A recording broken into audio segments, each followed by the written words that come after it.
The confirmation has come that the encounter is over. The LET militants who had evaded security forces had been trapped for quite some time, which had led to a very intense exchange of fire.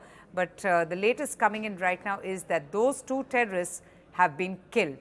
Lishan joins us now for the very latest. Lishan, so big news coming in. Two terrorists gunned down. Have the security forces been able to identify them? Tell us more. Yes, there is no identification yet because the bodies are charred. It happened because of the fire that the house had caught. We have been reporting since the morning that there was a fire in the house, and today, after long day of exchange of gunfire since morning, two bodies have been recovered by Jammu and Kashmir Police, Indian Army, and the CRPF in a joint operation. What we have been told is that there is a possibility of Rais and Riaz.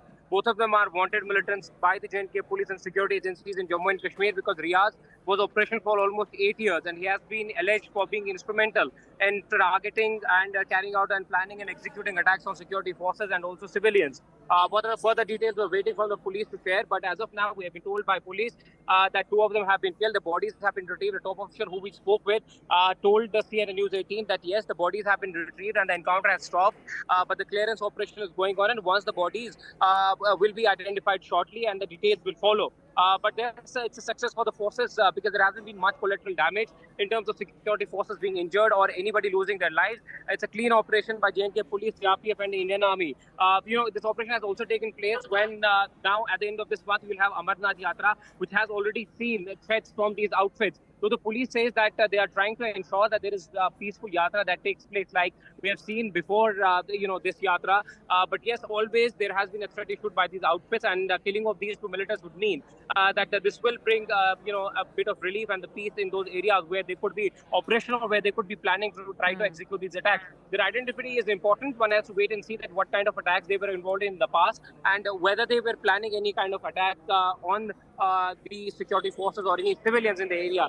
Because recently we saw a Sarpanch being targeted in Shopia and then also an attack on tourist couple taking place in Pahalgam. So police will see it as a success given the fact that there has been no collateral damage. But yes, as we speak, the search operation is continuing in the area and the forces are looking the debris to check any grenades or any ammunition left behind, and those bodies are being right now identified. No, absolutely. You're so right when you say it was a clean operation, a successful one, no collateral damage, no casualties as well, a very successful operation that has been put together by the Jammu and Kashmir Police, the Army and also paramilitary forces that cordoned off the entire area. Leshan, just very quickly tell me, what really prompted the retaliation? Where did these militants come out? Did they fire first at the security forces?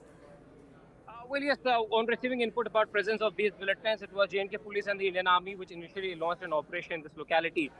We believe that it could be an intelligence input or a human intelligence that a force had received, and following which they cornered them in a house. Generally, what happens is that security forces try to localize that, cut off that area within that premises where they have an input about. And then the speculative fire follows, and it was retaliated by the militants who were hiding.